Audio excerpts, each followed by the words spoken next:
Ich meine, in Polen hat sich als Sachgebieten in den letzten 20 Jahren. Und es ist gewesen anders zu meiner Mamas Zeiten. Und es ist der Dora und sie hat euch Meure zu erzählen wegen jüdischer Wurzeln. Und,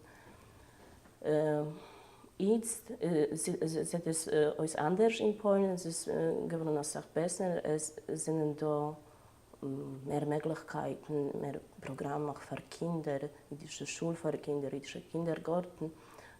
Ich führe an mit Werkstätten, auch jüdische Werkstätten.